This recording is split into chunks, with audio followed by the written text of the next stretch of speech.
কলম্বোয় পাওয়া momentum টাইগাররা carry করতে চান, পাকিস্তানের সাথে এবার বাড়াতে হবে ব্যবধান। লঙ্কায় জেতা বাংলাদেশই খেলবে পাকিস্তানের সাথে, নির্বাচক থেকে সমর্থক সবার আস্থা তাতে। এক ভারতকে নিয়ে এই দেশের ক্রীড়াঙ্গনের শঙ্কা, ক্রিকেটের পর এবার কি ফুটবল দলও আসবে না?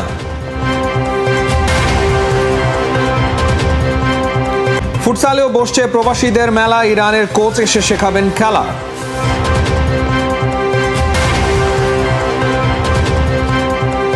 বাংলাদেশের গেমিং মুড নিমিশে যেন এক ধাপ আপগ্রেড হয়ে গেল। ভেন্যু কলম্বো থেকে হলো মিরপুর, আর মেনু হিসাবে শ্রীলঙ্কার পরিবর্তে টাইগারদের সামনে পাকিস্তান।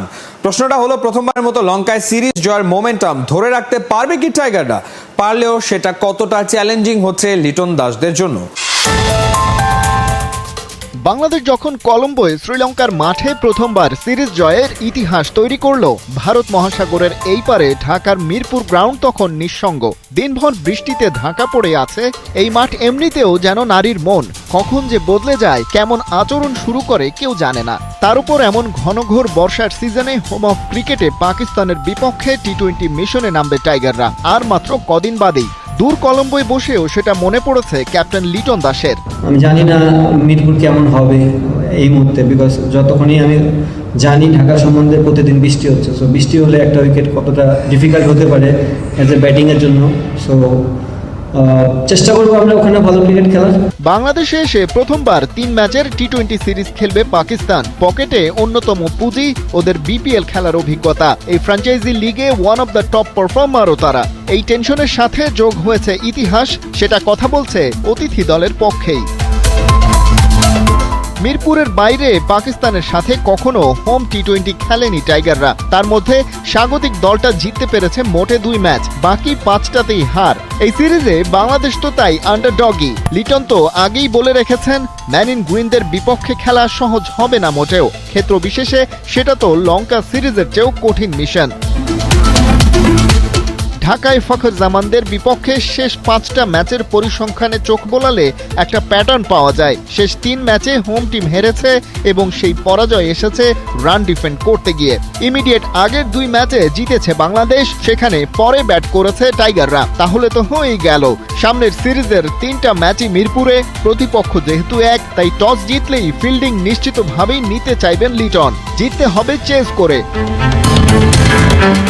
যে 3টা ম্যাচ হেরেছিল টাইগাররা, তার সবকটাতেই টস জিতে আগে ব্যাটিং করেছিল বাংলাদেশ, কিন্তু সেই রানার ডিফেন্ড করতে পারেনি। টাইগারদের সঙ্গে শ্রীলঙ্কায় পাওয়া মোমেন্টাম লাস্ট ম্যাচে জিতেই তো সিরিজ নিশ্চিত করেছে তারা। কিন্তু ঘটনা হলো, খেলা তো মিরপুরের মাঠে, রং বদলিয়ে সেটা মিথ্যে করে দিতে পারে আগের সব পরিসংখ্যান। লিটনও ব্যাপারটা আজ করেছেন। এই বৃষ্টিতে পরিচিত কিন্তু অচেনা মিরপুরে আর যাই হোক, ব্যাটিং করাটা সহজ হবে না। তাই পাকিস্তানকে কাবু করার কাজ মূলত করতে হবে বোলারদেরকেই। দলের মধ্যে ছিল ঐক্য, ভালো করার ক্ষুধা থেকে জ্বলে উঠেছে টাইগাররা। টি-20 সিরিজ জিতে ট্রফি নিয়ে দেশে ফিরেছে টিম বাংলাদেশ। অপারেশনস ম্যানেজার নাফিস ইকবাল জানিয়েছেন, সাফল্য পেয়ে খুশি সবাই, আত্মবিশ্বাসী। উল্টো ক্যাপে ড্যাশিং লুকে টিম বয়ের সালামের জবাব দিলেন দারুণভাবে। ব্যাট প্যাচ কাটিয়ে লিটন দাস ফিরেছেন চিলমুড়ে ট্রফি নিয়ে। এক কথায় লিডিং ফ্রম দ্য ফ্রন্ট। টি-20 সিরিজ সেরা এলকেডির কাপ্তানিতেই প্রথমবার লঙ্কানদের মাঠে ট্রফি জয়। উইলোর ঝড় তুলে মাঠে চাল চেলে সমালোচনা চাপা দিলেন। ভক্তদের হৃদয় জয় করে আবার ভালোবাসায় সিক্ত হলেন। নেতা লিটনে মুগ্ধ tiger team management. It was not easy for him. ও যেভাবে লিডিং ইনটু দ্য সিরিজ আসছিল, ব্যাট প্যাচ একটা যাচ্ছিল, প্লাস আমরা জানি যে আমাদের ব্যাট প্যাচ গেলে, যেহেতু আমরা বাংলাদেশে সবাই খুব ইমোশনাল, তো আমরাও সোশ্যাল মিডিয়া বলেন বেশি ট্রোল করা হয়। সো এই দিক থেকে একটা পার্সোনালিটি এভাবে করে ব্যাক করা প্লাস লিড করা টিমরা, ইট ওয়াজ এ ফ্যান্টাস্টিক রোল। ও নিজে ক্যারেক্টার শো করেছে এবং ওর যে ফর্মটা ধরছে, আশা করি এবং দোয়া করবো যেন ধরে রাখতে পারে। 35 দিনের লম্বা ট্যুর শেষে দেশে ফিরে হাসি মাখা মুখ। একটা টেস্ট ড্র, একটা ওয়ানডে জয়। ব্যাটিং ব্যর্থতা নিয়ে আলোচনা হয়েছে বেশ, সব ভুলিয়ে দিয়েছে টি-20 পারফরমেন্স। ছোট ফরম্যাটে ছিল টানা 6 হার। হোঁচট খেয়ে শক্ত হয়ে ঘুরে দাঁড়িয়ে কাউন্টার পাঞ্চ করে সফল team Bangladesh. All this credit goes to all of them. এবং যেভাবে মেনটেন করেছে ডিউরিং দ্য টাফ পিরিয়ড। মানুষের ক্যারেক্টার আসলে শো হয় যখন পিরিয়ডটা খারাপ যায়। তো ওইটার পর থেকে বাউন্স ব্যাক করাটা which shows that we are in a right path. অনেক মোটিভেটেড। এই ধরনের victory is always important for a team, specially যেই পিরিয়ডে আমরা যাচ্ছিলাম। এই রেজাল্টটা বাংলাদেশের জন্য, দেশের জন্য বলেন বা প্লেয়ারদের জন্য বলেন বা বোর্ডের জন্য বলেন, ইট ওয়াজ ভেরি ইম্পর্টেন্ট। হুট করে অগাস্টে হতে যাওয়া পূর্ব নির্ধারিত সিরিজ পিছিয়ে দিয়েছে ভারত, তাতে খানিকটা বিপদে বাংলাদেশ। শক্তিশালী প্রতিপক্ষের সাথে খেলতে না পারার ক্ষতি অন্যভাবে পুষিয়ে নিতে পরিকল্পনা শুরু করেছে বিসিবি।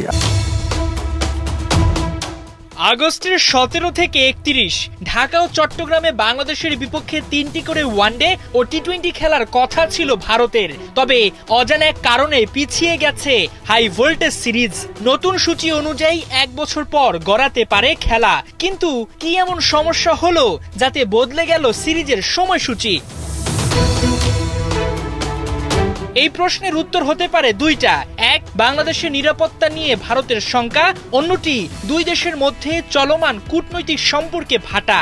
যদিও সরাসরি কোনো কারণ উল্লেখ করেনি প্রতিবেশী দেশটি, তবে ধারণা করাই যায় সাম্প্রতিক রাজনৈতিক পরিস্থিতিতে বাংলাদেশে আসতে নারাজ ভারতীয় ক্রিকেট বোর্ড। কারণ বাংলাদেশের নিরাপত্তা নিয়ে আশঙ্কা করার মতো কোনো ঘটনা নেই। বরাবরই অতিথি দেশগুলোকে কড়া নিরাপত্তা দিয়ে আসছে বিসিবি।